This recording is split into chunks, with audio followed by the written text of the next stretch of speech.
enforcement. This bill provides resources to support Border Patrol agents that they so desperately need. This bill provides funding to deport more violent illegal immigrants and materials to finish the wall. We have an opportunity right now before us to make generational investments in the safety of our communities. Let's close the floodgates and remove those that never should have been here in the first place. But let's not forget some of what other wins are in our bill and what's at stake, like the people and the mom and pops, the businesses that are facing historic tax increase if we don't get this bill done. They will not survive if we don't pass this bill. And those on Medicaid who need it strengthened, sustained, and secured. It's time we put them first, not illegal immigrants. That's what we promised the people, and that's what we intend to deliver, to put the American people first. And the One Big Beautiful Bill delivers on those priorities. And I know every single House Republican will be proud of its passage, because when it's all said and done, history will remember that Republicans put Americans first, and the Democrats didn't. And now I would like to turn it over to our chairman, Mark Green.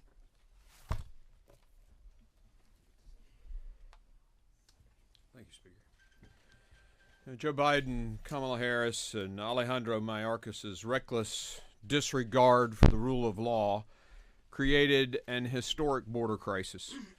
Under the Biden and Harris administration, 13 million inadmissible aliens poured into our country, overwhelming Border Patrol and CBP officers, wasting billions of taxpayer dollars, and of course, throwing many of our communities into chaos. Illegal gang activity, influx of fentanyl. You've heard us talk about it before. I saw an article the other day from one of you guys, 60% decrease in the murder rate in one city where ICE had removed the gang members. After 4 years, the American people were sick of it, they're tired of it, and of course, they gave Republicans the trifecta because we put them first. As of April, Southwest border encounters were down over 90%, and that's down from the lowest point in the previous administration. And that lowest point happened not because of anything that the Biden administration had done. That lowest point happened because of what Texas did with Operation Lone Star. But even from that point, it's down 90% in April, the best numbers we've had ever in the history of this country, and that's because of the actions of this president, who delivered on his promise to secure the border and enforce our laws. But if Congress fails to act, this success will be short-lived. I'm proud of the Committee on Homeland Security's work to include common sense border security legislation. That is a generational opportunity to actually secure our border. We've tried so many times in the past. Now we will codify these executive actions, and we will do our job in Congress and resource this effort. $7 billion to recruit and train new border agents, billions of dollars to to build the wall, and it's a high-tech, lights, cameras, access to observe, $5 billion in technology enhancements, all the support that we can give to the border states. We're going to expand Operation Stone Garden, those grants for those states that actually work with the Department of Homeland Security to secure our border, all in this bill, all because the American people said enough is enough, and all because they elected Donald Trump and a Republican Congress. I now will be followed by one of my mentors and heroes in this building, Jim Jordan. Thank you, Mr. Chairman. You know why the Democrats dislike this bill so much? Because it's so darn Republican.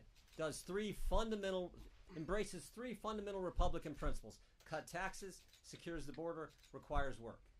We're the party that believes you should let mom and dads keep more of their money to chase down their goals and dreams. We're the party that believes you should actually have a secure border. This bill does it, as Chairman Green just pointed out. And we're the party that believes able-bodied adults, if they're going to get your money, should have to work. It's good for taxpayers. It's good for the economy. Most importantly, it's good for that individual. This bill embraces three fundamental principles of our party. That's why I think it's really important that Republicans lean in and go tell the American people how important this legislation is, how it keeps faith with what we told the voters we were going to do last November, why they elected us, and it's right on point. So I'm confident we're going to get there this week, get the votes that we need to get this thing passed, because it does the things we said we were going to do. And with that, I yield to the chairman of the Ways and Means Committee, Chairman Smith. Thank you, Jim. President Trump promised and delivered, and now the House will too. The One Big Beautiful Bill stops the largest tax increase in history and focuses benefits on workers, families, farmers, and small businesses. It unleashes Made in America manufacturing and delivers on President Trump's promise to all American workers. This is an economic growth agenda combined with historic spending reforms that protects those in need and puts America on a path to a better future. $140 billion in your tax dollars shouldn't go to illegal immigrants who have broken the law. Instead, Republicans are putting that money towards no tax on tips and no tax on overtime. Fortunately, 77 million Americans have already weighed in. We're going to deliver on the president's promises, and we're going to help working and middle-class Americans. This is very personal for me. I grew up in a single-wide trailer in a town of less than 5,000 people. The average income in my hometown is just over $24,000. My priority is the working class. That is the priority of President Trump, and that is the priority of the Republican Party. And this bill delivers for them. My neighbors back home and hard-working families and communities just like in Salem, Missouri, and all across the United States. According to the Council of Economic Advisors, the no tax on tips policy alone will lead to an additional $1,700 in the pockets of each of the 4 million different tipped employees working in communities throughout this nation. Family take-home pay will increase up to $13,300 under the One Big Beautiful Bill. And the same study showed that tax relief for seniors, meanwhile, would increase the average take-home pay for qualifying seniors by approximately $450 per year. I'm proud to say we're taking the president's promise and going even farther by delivering even greater benefits for them. I've said it before, and I'll say it again. Failure is not an option. We have to deliver for the American people. Pleased to turn over to Whip Emmer. Thanks, Jason. This week, House Republicans face a historic moment that has the potential to revive the American dream and solidify the comeback that has already begun under President Donald J. Trump. From our nation's farmers to police officers working 60 hours a week, from America's top manufacturers to small businesses on Main Street, our One Big Beautiful Bill holds promise for every American. In fact, nearly 1,000 organizations have already expressed support for the policies within the bill. The Job Creators Network described our reconciliation bill as, quote, exactly what the country needs to jumpstart the economy and guarantee the safety and prosperity of Americans for decades to come, end quote. The National Association of Manufacturers said of this landmark legislation, quote, we need certainty now, and this is the moment to deliver one big, beautiful bill that lets us compete and win, end quote. Their warning could not be more true. The time to get this done is now.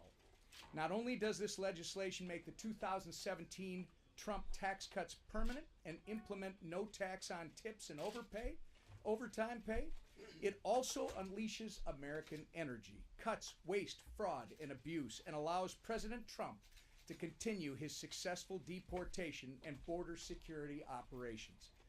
And that's only naming a handful of things this bill accomplishes.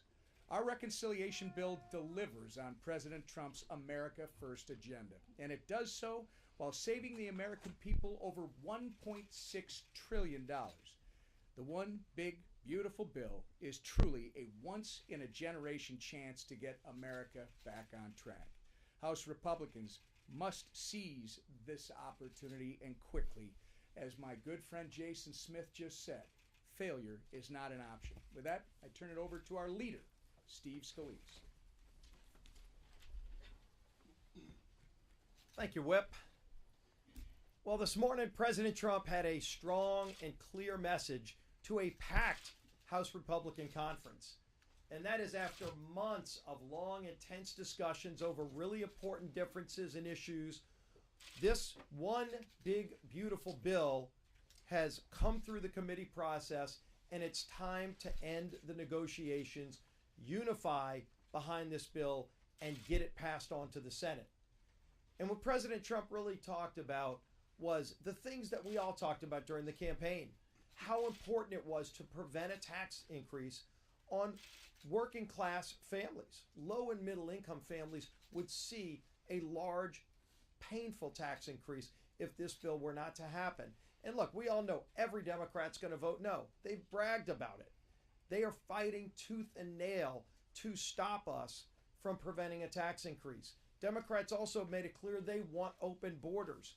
And they sure don't want the provisions of this bill, as Chairman Green and Chairman Jordan talked about, that will give our Border Patrol agents the tools they've been asking for years to finally have the technology to be able to compete with the drug cartels and have better tools than the cartels of Mexico have to secure our border, to complete construction of the wall, to deport criminals who came to America to harm our citizens. And President Trump is finally following through on that promise to secure our border, but he needs more tools to do it. Something we also ran on was producing more energy in America. And this bill reverses the Biden-era policies that shut off American energy, making our country more dependent on hostile nations, giving Putin billions of dollars a month more to fund his war in Ukraine by shutting American energy off. This bill opens it back up again. It generates more money. It generates opportunity for families. It generates higher wages for hardworking taxpayers. It will generate real economic growth to lower inflation, to lower costs at the grocery store, to lower interest rates. All the things that 77 million voters gave us a mandate to go deliver on. I know we've got a few final issues to resolve, but as President Trump said today, it's time to stop the talking and we need action. We need to deliver for those families who have been waiting way too long for the results that are in this one big beautiful bill. A lot of great policies to deliver for those families is just waiting. We're going to deliver this week. We're going to bring the bill. Failure absolutely is not an option. We've got to get this done. And the man leading that charge here in the House, who President Trump had some great words about, is our Speaker, Mike Johnson. Thank you, Leader. Thanks to all these great leaders standing behind me. I tell you what, we're in a very good mood this morning. We had an epic time on the Hill. I don't think there's ever been a time when I've been more proud to be a Republican, to be an American. We're on the verge of making history here, and everybody feels it. In that room today with President Trump, it was filled with standing ovations and high energy and high excitement because everybody senses what's happening here. It was a great esprit de corps, and we're blessed to serve under and with a president who understands the necessity of these relationships and is willing to roll his sleeves up and come stand in the trenches to be a part of this excitement of what's happening.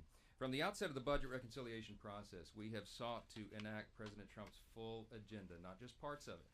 And that's why we call it the One Big Beautiful Bill, because really everything is sandwiched into this. The American people were sick of wasteful spending and high inflation and open borders and weakness on the world stage.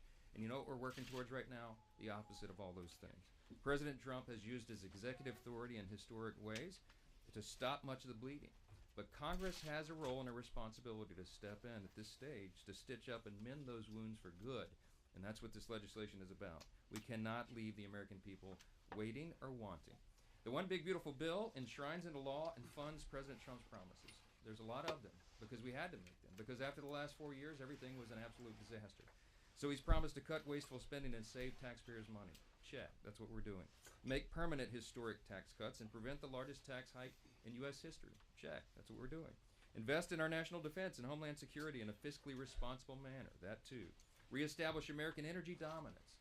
And basically restore common sense to the government. That's what the American people elected him to do. This bill does all that and so much more. And as a reminder, we're right on schedule. Our House budget resolution gave instructions to 11 separate committees in the House to write their portions of the budget reconciliation bill, and they did it right on target. Every instructed committee exceeded those targets, in fact, that they were given through our resolution. That means the committees that were told to spend have spent less, and the committees that were told to save actually found more savings than they were targeting. And the bill delivered more than $1.5 trillion in savings mandated by the budget resolution. That is historic. There's never been anything like it before, and we're proud to deliver it. This is a whole of Congress response to a whole of government problem, and the results of all this work for over a year has now come to fruition. Every House Republican has engaged in the process. The White House has been involved, as you saw most recently within the last hour. The Senate has been involved. Constituent groups from around the country made their voices heard, and that's why, as the whip said, nearly 1,000 organizations have issued enthusiastic public endorsements about this legislation. I don't think there's ever been anything like that. No legislation has ever garnered that much support. It's really something, and we never promised it'd be easy. We never thought this was going to be an effortless process, because when you're doing this much in a bill this large and complicated and comprehensive, there's a lot of opinions in the room. We respect that in the Republican Party. We're people of deep principle and settled philosophy, and you're going to get differences of opinion when you work through these things. That's part of it.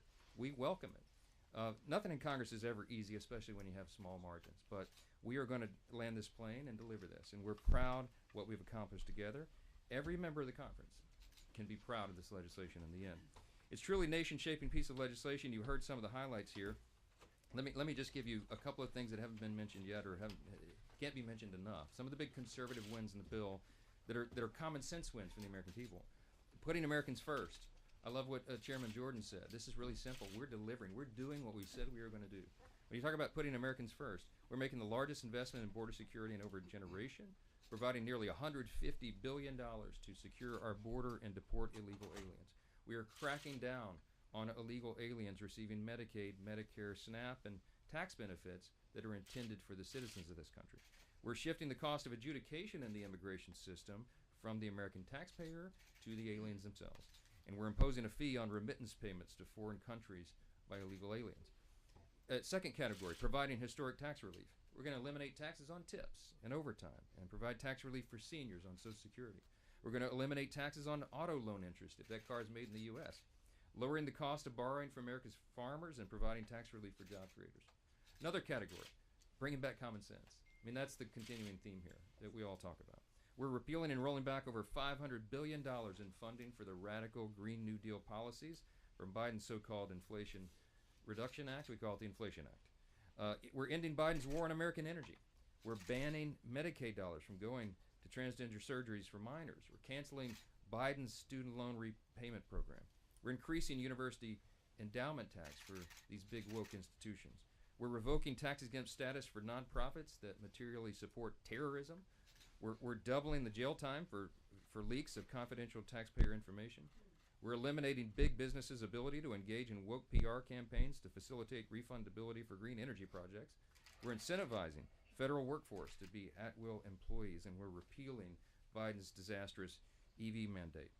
The stakes couldn't be any higher. We could go on and on. It's over 1,000 pages. I could list all the wins, but we only have so much time.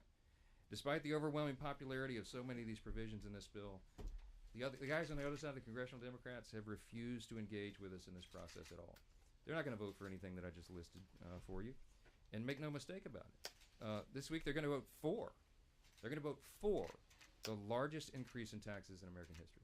They're going to vote against border security, against American energy dominance, and against broadly popular policies such as work requirements to shore up Medicaid. President Trump's One Big Beautiful Bill is going to require one big beautiful vote. And this is our shot. Best chance. This is our best chance that we'll ever have in our lifetimes, in any of us, in any of our lifetimes, to deliver on the mandate handed down by so many Americans. 77 million Americans voted for President Trump, more than that.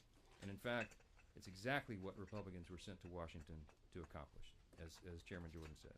By passing this legislation, wages will increase as much as $11,600.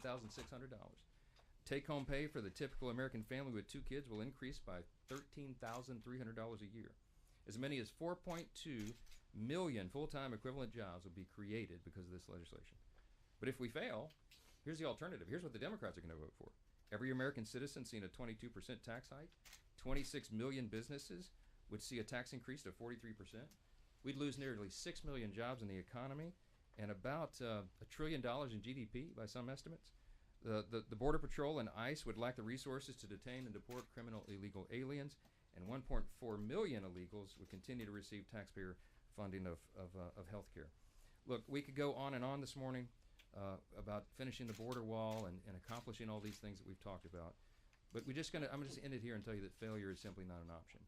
We have to get this done. I told President Trump on the campaign trail that I believed he could be the most consequential president of the modern era and arguably maybe one of the most in all of U.S. history, maybe top 2 or 3. I think this is the way we deliver that.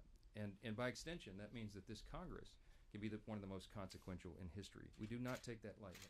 And despite the challenges and the nonstop media criticism and the historically small House majority, we are right on track to deliver, and that's what you'll see this House do this week. Now, we're not going to take a lot of questions this morning because we've already done a ton of media with you in the halls. The President gave you a lot, we gave you a lot. What we're leaving to do right now is gather up the small subgroups in the House Republican Conference and tie up the remaining loose ends. I'm very confident that we'll be able to do that. There's a great esprit de corps in the room this morning because everybody knows what's at stake. All the things we've talked about here this morning, we are going to get this done. So this is a rare thing. I'm going to say hold the questions and let me go get back to work so we can finish this thing up. Okay? Thanks for being here. Other members Mr. Speaker. Mr. Leadership, it's a requirement to take questions in this room, gentlemen.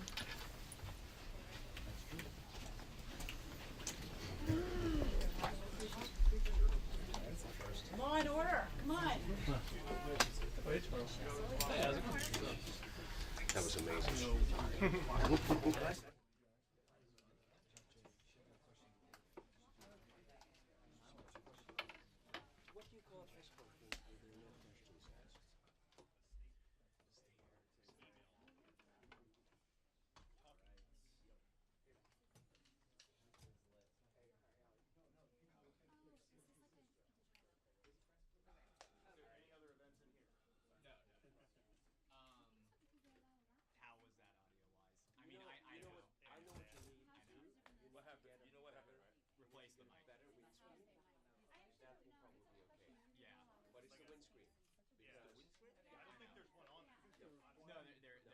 I noticed the short guys are like pop and pop and pop. Yeah, yeah. But the tall guy, not so much. Requirement for members of Congress to take questions in